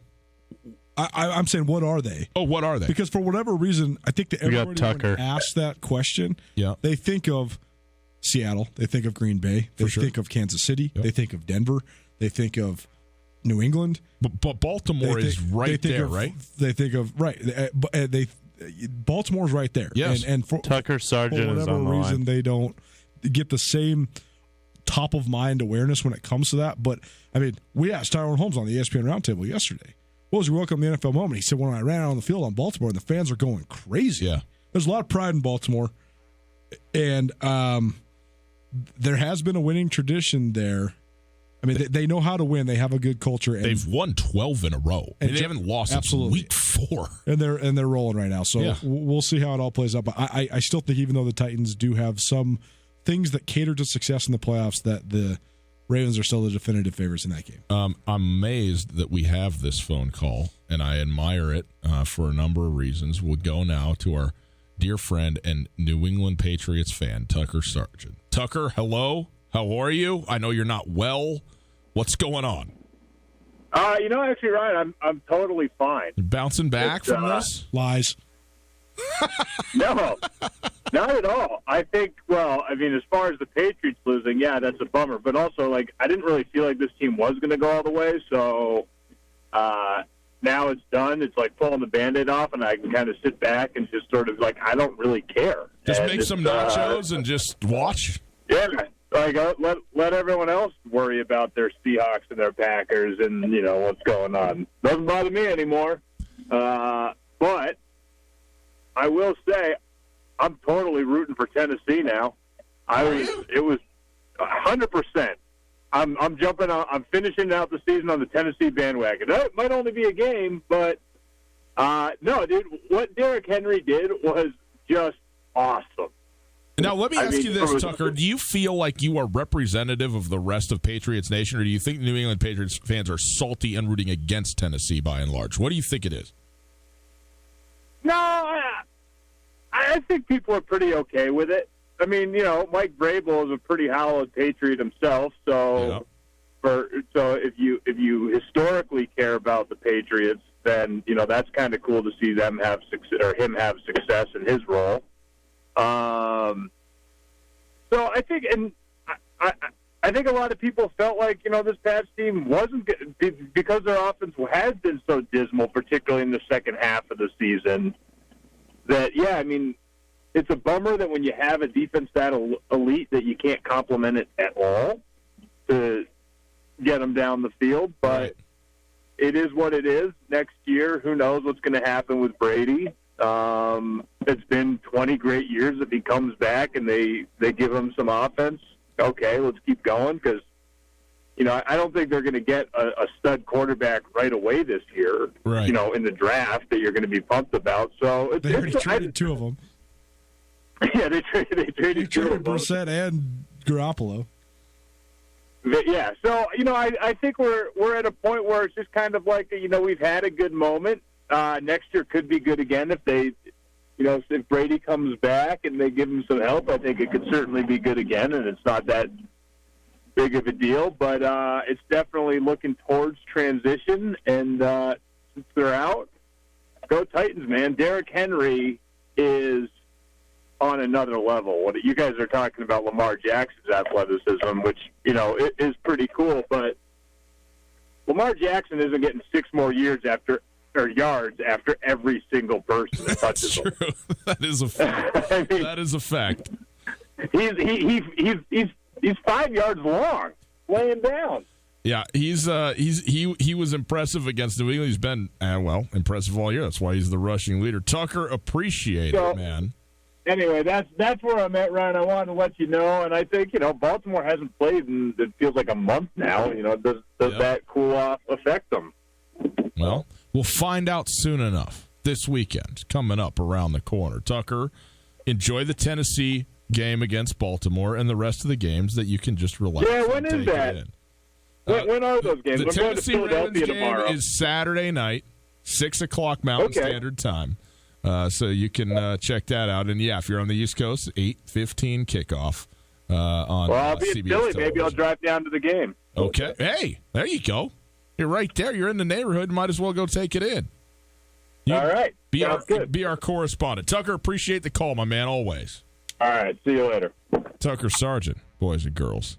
That I can say definitively is the first time we've ever had back-to-back calls in favor of and definitively about the Tennessee Titans. No doubt. We will talk more about the NFC stuff tomorrow, and maybe even at the end of the show a little bit. We'll see what we get into. But Coulter, Christmas was about 3 weeks ago, but for you, it is right now. You are like chomping at the bit to do this right now. Tell the people what you got. Here we got right here. This is Zootown Sports Cards, our friends at Zootown Sports Cards. This is our bi-monthly rip session here. Mm-hmm. We've opened some really cool packs. We've gotten some really cool cards on the show. But here we're going from driving the Toyota Corolla to driving the Ferrari. Yes. These are the big boys. These Panini Obsidian NFL trading cards, you can see the price tag right here. They're $170 for a pack that contains 7 cards. And if there's 7 cards. If you know, you know. If you know, you know. And you're like, okay, I know exactly why I'm paying $170. If you don't know, you might say, it's crazy. Man, why would I pay $170? Because in this pack, we are going to get something super cool. There's going to be something vintage. This is guaranteed memorabilia or autograph within here. Let's see it. Open it up, Coulter. I know you're open it up pumped and see what we got. But Zootown Sports Cards, corner of South and Higgins, right across the street from Dorn Blazer Field. It's a great place no matter what. Yep. If you want to revive your love of a hobby, you want to get your kids involved in a healthy hobby. I went in and actually got a Christmas present in there for a dear friend of mine. For me? Yes, indeed. So this is a fancy box, too. You open it up. This is like, oh, man. Everybody that watches the show knows I'm a big collector. I love collecting. Yeah. This is one of my first experiences doing high end pack. You can see how thick it is. It's because you know there's going to be a memorabilia card. Man, you are glowing. Oh, man. You look like you've just come out of the suntan booth, my friend. People that understand like how fun it is to play like blackjack and stuff like that. This is very similar to that, except for maybe even a better return on investment. Okay, I got a little Dwayne Haskins rookie card. That's pretty cool. There's potential, a lot of potential. This is even better, though. Got myself a Josh Jacobs Mosaic Materials. Got a little piece of a ball and a piece of a jersey in there. Let me see this thing. This is what you want right here. So this is 28 out of 100 right here. So that's pretty darn cool right there.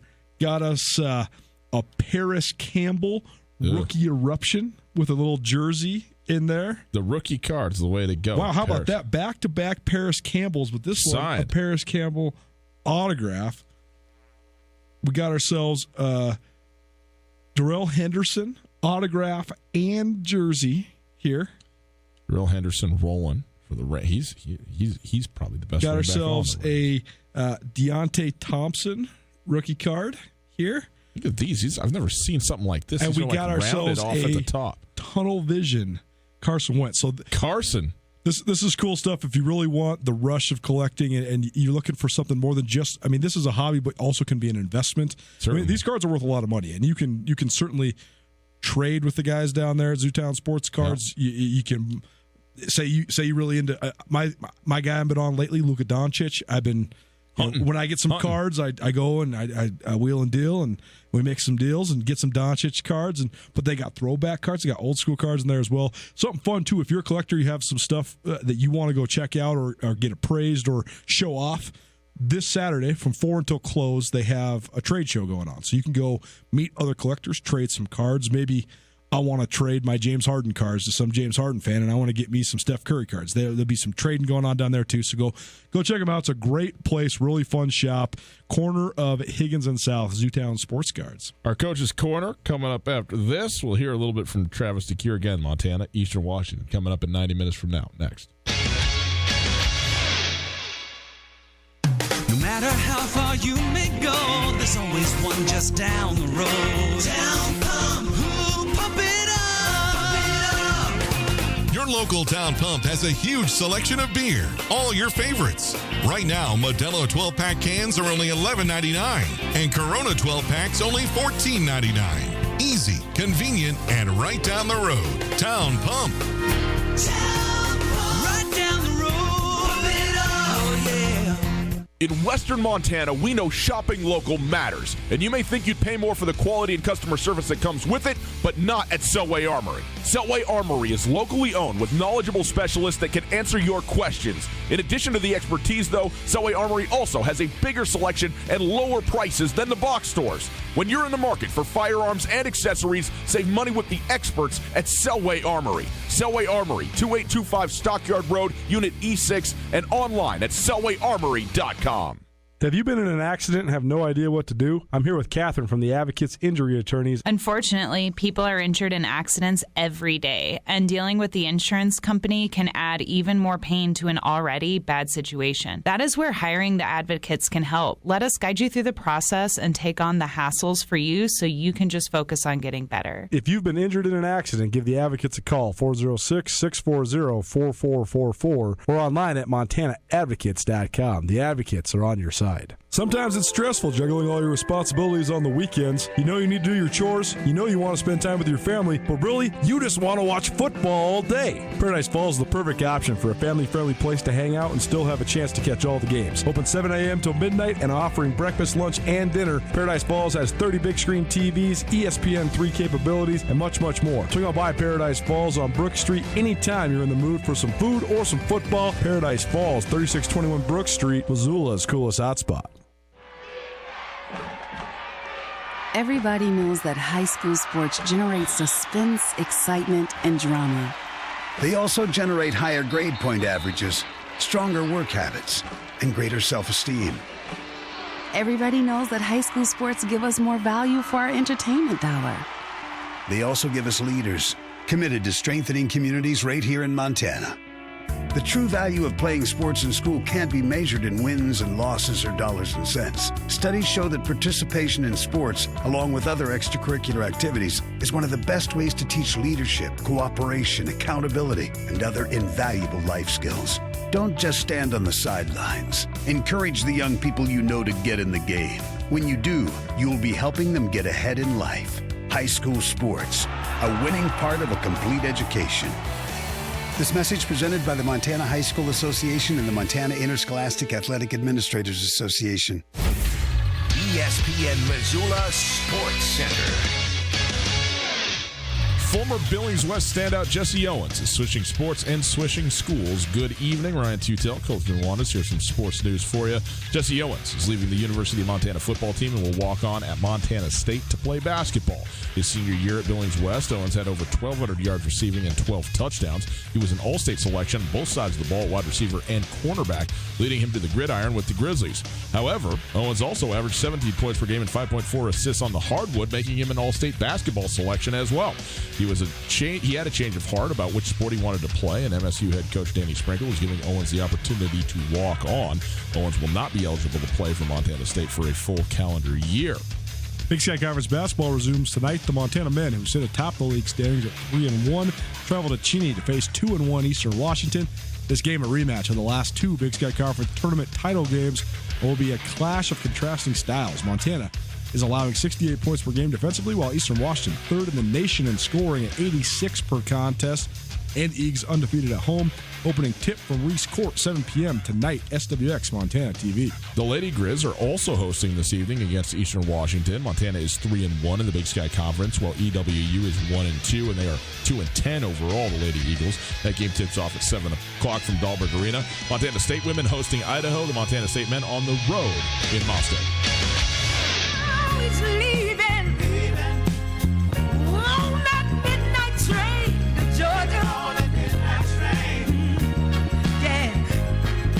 Said he's going back to find a simpler place and time. Should watch the failure on YouTube if you'd like to. Tell Nuanez, 102.9 ESPN Radio, SWX Montana Television. Thanks for letting us be with you on a Thursday evening. Big Sky Conference hoops getting back into the swing tonight. Looking forward to that. Watching a little bit of basketball this evening. It will be very nice indeed. If you'd like to find us on, well, any of the social medias, at 1029 ESPN for the station and the show, at Gus Tutel on Twitter, at Skyline Sports MT on Twitter as well. You can go check it out there. It's time for our Opportunity Bank Coaches Corner. And Colter, Travis DeCure is the head coach of the University of Montana men's basketball team. Hopefully that's not new news to you, but, you never know who's listening. And after the Grizzlies beat Sacramento State, they were 2-0. And Travis DeCure, I thought, had a very interesting comment regarding the way he views games in the regular season, in the conference play, I guess I should say, home and away. So here you go. Here's Travis DeCure from after that game talking about the win a little bit, but primarily the way he views conference play. This group's dialed in right now. We just ended the game 2 nights back-to-back. Like a team that knows how to finish off close games. A week ago, we struggled with that. 3 weeks ago, we struggled with that. So I think we're going up a little bit, and hopefully we can continue to do that. And so, Travis DeCure, wants to finish off close games and has, a team that is learning how to do that as they come along. And tonight could be a high-scoring game. Doesn't mean it's not going to be a close game still. And I guess the first thing I want to ask, we'll hear from Travis DeCure again here in a moment, Colter, but what is it about learning how to win close? I mean, that's such sort of an ethereal thing to me. There's, it's not measurable, it's not quantifiable, but some teams are able to do it and some teams aren't. Why so far, by and large, has Montana been a team that has been able to do that? Well, I think that it's not necessarily learning how to win close as much as it's just straight up learning how to win. And winning culture, winning attitude, the ability, especially when you're talking about college athletics, it's kids, it's young people. When you're young, when things are easy, then they're inherently fun, and vice versa. When things are fun, they're inherently easy. And I think that the mark of great teams at the collegiate level in any sport are teams that know how to win when they don't play well. Because when things are going well, you can win. We see this all across the league in football all the time. When the offensive game plan's working great, when you're Idaho State and you got the right plan, you score 41 points against Portland State in the first half, right? And you roll. But then when things go bad, when the adversity hits, when the quarterback throws a pick six, now all of a sudden you finish 3-8, even though you had a couple of good wins. Idaho State being the example here, but there's so often when we saw this under Brian Fish at Montana State a ton. When the 3-point shots are falling and you're shooting 30 of them a game and you hit 15, you're rolling. You're rolling. And when they're not, though, what happens? And that's where the Grizz are a level above everyone else, because Travis DeCure demands such an insane level of intensity and focus defensively. He refuses to let his players let how they're playing on offense dictate what they do on defense. And when the few times it has happened, that's when Montana has melted down and been terrible. But that has been so few and far between the last couple of years, because if you are, say you miss 3 jumpers in a row, if you're letting it affect you and you're getting beat off the dribble on the other side, you're out. You are out of the game. And so I think it's a great coaching tactic. But Montana, I think that's why just a quarter of the way into the league season here, I am more optimistic about the Grizz chances in the league than I was before the league started. Not because I think that the Grizz are any more talented than I thought they were going to be, but just because of the intangible mental element of knowing how to win. Let's talk about, let's hear from Coach DeCuire again quickly and just ascertain, if he can from this, exactly what he thinks tonight is going to be worth for this team. This is huge. You got to win at home. I tell these guys, you get 1 point for a home win. You get 2, depending on who it is, 3 on a road win, and to me it's 3 points if it's a team that's going to finish in the top half. We don't know who that is right now, so they're all worth 3. But this is a league. It's hard to win on the road. Travel is hard, and you got to find a way. You got to take care of your business at home if you're ever going to finish in the top half. Now, even though they got a full 5 days off and we're back in Missoula before this is the 3rd consecutive road game for the Grizzlies, and you heard Travis DeCuire say it right there. It's 1 for a win at home, 2 for a win on the road, 3 if it's a team that you expect to be at the top of the conference on the road. This is a 3-point game for Montana by Travis DeCuire's own calculation. That's gigantic. And what this game, by that metric, counts like 3 home wins if you're able to go get it. Right? I mean, that's a big deal. And I think the other reason this is a big game, I love his way of making it simple for the players and not thinking about who we're playing, but what does it mean in terms of the scope of the league standings. Mm-hmm. But I think the other thing that just really accentuates the importance of this game is that Coach DeCuire is correct. We don't know who it is yet who's going to be the top half of the league except one team, Eastern Washington. Mm-hmm. I am pretty confident that Eastern Washington is going to be totally agree at the. I mean, the worst case scenario for Eastern is like the 5 seed, but I think they're more surefire as a top Eastern, 3 or 4. If Eastern didn't get a bye at Boise, it would be a stunner. They have more to me. They have more proven commodities. Yes. And then you talk about Ellis Magnuson getting added to the mix, and that's a great addition. Yep. I mean, he's replacing a guy like Ty Gibson, who was a gamer and a great shooter, but not a game controlling type of guy. He was more just a spot up sort of role player. Right. But when you got Jack Perry, Jack Perry overtook Harold Frey as the number 1 guy in the Big Sky, where you're going to look at him and you think you're going to kill him, and you're not. Like they both look just like these young kids, and they're just such good competitors. Jack Perry, he doesn't look like he's even shaven yet, but he's a dog. Yeah. He knows how to, he hits big shots. He's competitive. He's got that Australian edge, like that Australian irreverence. But then you add in Kim Aiken, who I think is probably the most grown man in the league. I mean, Kim Aiken is a physical specimen and is such a great two-way player. And then you add in Mason Peatling, who probably had an argument to be the preseason player of the year in the league, and I'm sure he got some votes. Mm-hmm. And then you added in Tyler Kidd, who was really solid a year ago. Eastern just has more familiar and proven pieces than anybody else in the league. I think that accentuates the matchup for the Grizz as well. Yeah. I mean, I agree with you, and I think this is going to be really fun. And I think that for the first time, win, lose, or draw, this game, the litmus test. I mean, it's going to be for both teams, but it's more for Montana comparing up against Eastern Washington than the other way around. And that is something that is new. The shoe is on the other foot right now, and I think that Eastern, especially at home, it would be favored to win this basketball game tonight.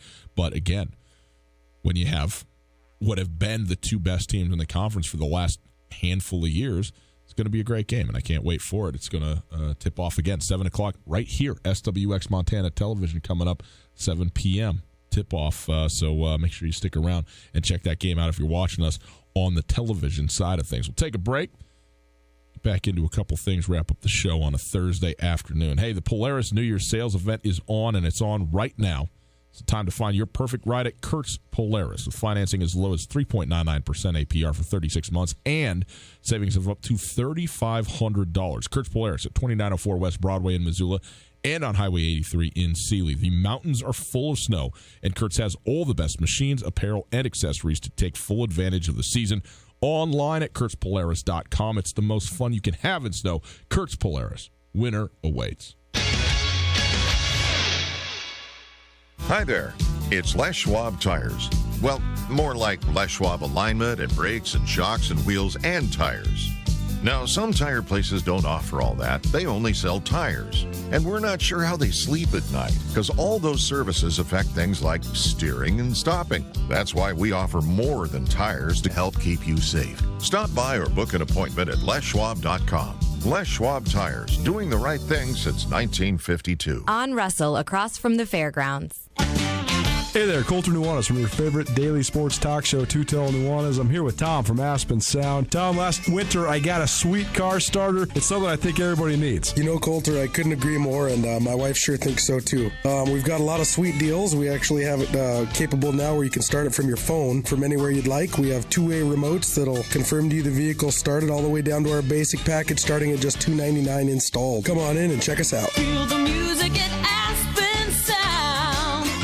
Hey, it's Coulter, and I'm here with Catherine from The Advocates. If you've been in a car accident or need help dealing with the insurance companies, you should give The Advocates a call. They can tell you if you have a case right over the phone. That's right. It doesn't cost anything to call, and we'd be happy to talk to you and assess your situation. You don't want to have to deal with contacting the insurance companies and setting up a claim. We can do that for you. We take the hassle out of the process, so you can just focus on getting better. There you go, folks. If you've been injured in an accident, give The Advocates a call, 406-640-4444, or online at montanaadvocates.com. You deserve The Advocates. Hockey season is in full swing, and this year, whether you're playing in a league or just enjoying watching the Missoula Junior Bruins in action, the Desperado Sports Tavern has your pre- and post-game covered. Located just down the street from the ice rink, the Desperados Hot Wings are consistently voted Missoula's best. They are also celebrated for their delicious burgers and extensive selection of beers, plus they've got all the pro hockey games on every night. So grab your friends, bring your appetite, and come warm up at the Desperado, located on South Russell across from the Y. Welcome to today's lottery drawing. And today's winning numbers are not yours, not yours, and another number that's not yours. And the final number is not yours. When it comes to having money, don't rely on luck. Brew your own coffee at home instead of buying that latte. Brown bag it to work instead of ordering it. Go to feedthepig.org for more free ideas on how to save. Feedthepig.org. This message brought to you by the American Institute of Certified Public Accountants and the Ad Council. Most of my family, they never graduated high school, so I'm trying to break that barrier. My daughter, Brooklyn, was also a motivation for me to go back to school. Every day after work, went straight to school, and it paid off. At age 26, Kareem finished his high school diploma.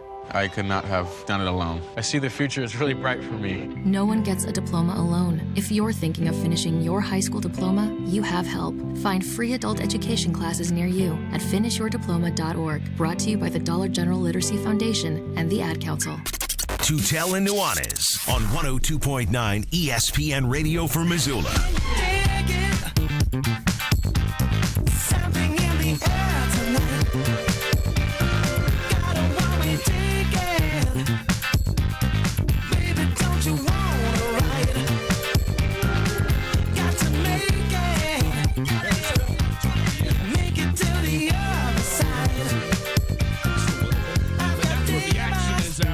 Tutel Nuanez, 102.9 ESPN Radio. This is where the action is. ESPN Radio, SWX Montana Television. Outstanding to be with you. Thanks for being with us. If you're looking for the podcast, you can catch the entire show on the podcast each and every day. It's available wherever you get your podcasts. Okay? Go listen to it, rate it, review it. We appreciate that. Met a friend today. Pat listens to podcast every morning. Appreciate that. So shout out there. The podcast available wherever you get your podcasts, thanks to the Wingate by Wyndham Hotel, and also now, and again, thanks to them, thanks to Blackfoot for being a part of this thing. So we appreciate that very much. Coulter, championship weekend.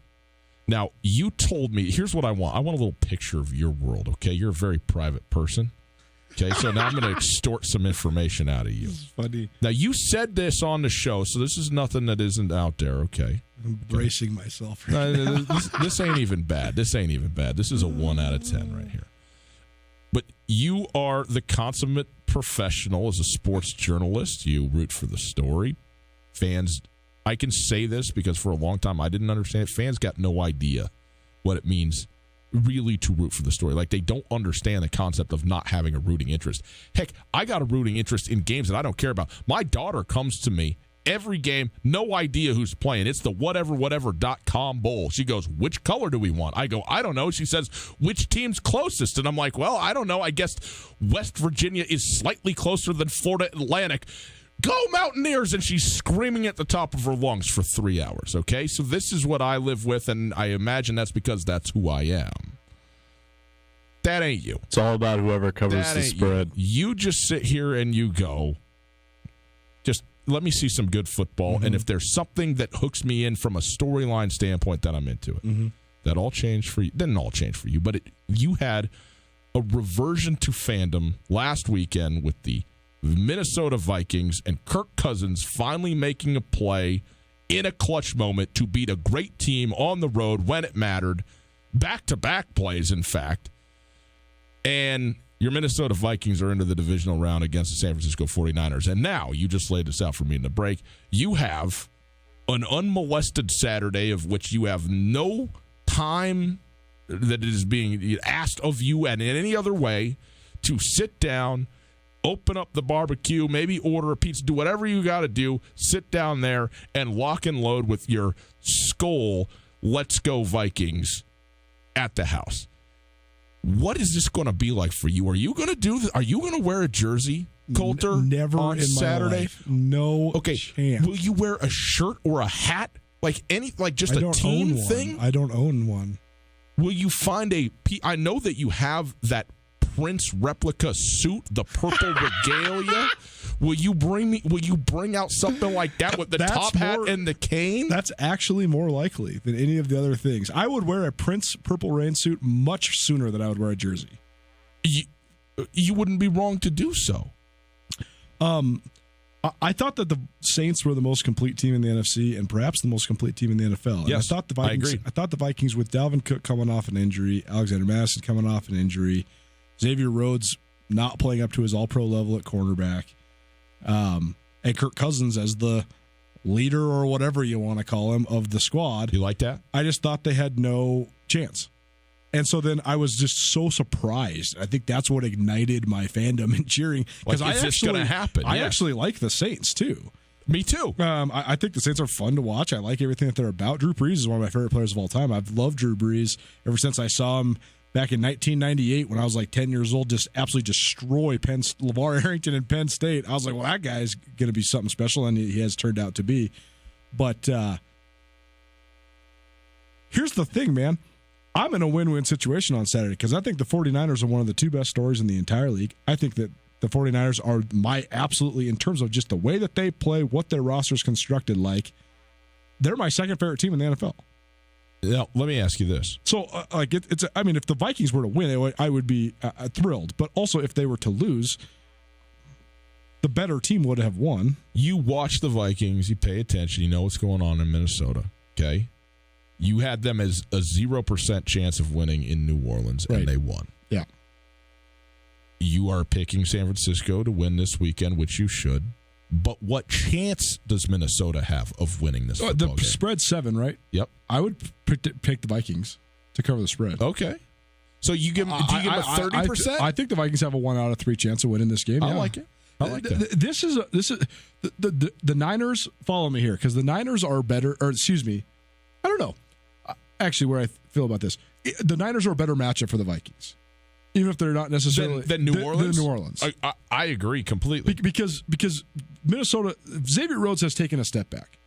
He pulled he pulled his hamstring really bad last year, and he's not been the same. And in the league, Xavier Rhodes is a big, strong, physical corner. He's not a really particularly fast corner. I mean, it's all relative, right? I mean, he's incredibly fast, but he's not fast for an NFL corner. Yeah. He's not running 4.3. He's running 4.5.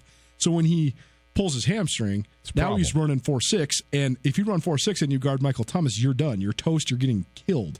And I just thought that the Saints would be able to isolate Michael Thomas.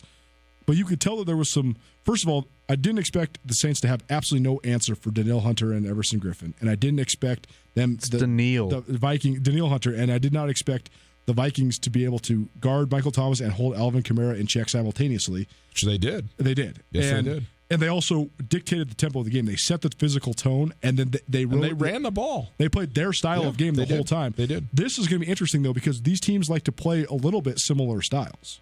The thing to me about this game is San Francisco's unbelievably talented, and they're unbelievably young. And sometimes the youth can actually work in your favor in a situation like this, but I think by and large it doesn't. I think by and large, like you said, Coulter, if you're a team that's really good, a lot of times you still have to suffer a loss in the playoffs and not be able to break through before you can break through. And that's what I think about this San Francisco team. They're the number one seed in the NFC.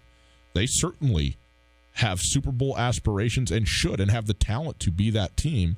But also, having not been there before in this sort of iteration of team that they are, I think that there is, I don't know that it's happening this weekend, but I think that there is a struggle that you're going to have to break through at some point, and a lot of times that takes the form of a loss. Maybe it's a struggle in game that you're able to overcome and win the game, and then all of a sudden you're ignited. But I think that I just don't know if it's San Francisco's time. Now, I'm still picking San Francisco to win this football game, but I think it's going to be a great game. Green Bay, Seattle. Well, we'll talk more about that tomorrow. But I really like not just whatever. I like Green Bay in this spot. Like, I think Green Bay matches up really well with Seattle. Mm-hmm. The fact that it's in Lambeau Field, the fact that Seattle's really banged up and Green Bay is coming off a bye week, I think all of it just goes in favor of Green Bay. Now, Green Bay's been prone to heartbreak recently in the postseason. They have, but I also think everybody matches up pretty well against teams that are going to try to ride 7th-round draft picks out of the backfield in the playoffs. Well, Travis Homer's better than I thought he was going to be, but he's still not even close to as good as Chris Carson's a top 10 back. And also, 7th-round draft pick. It's an excellent point, but a much more proven one. No doubt. Chris Carson's very good. And very good, and a multi-year guy, not just I think Travis Homer's a rookie. Boys and girls, a fun Thursday. We'll take one more ride around the block before the weekend. Come join us tomorrow. We'll look forward to getting you ready for the FCS, FBS National Championships, Divisional Weekend, and more. Tomorrow, we'll see you then. ESPN Radio, SWX TV, Tutel Nuanez. Good night.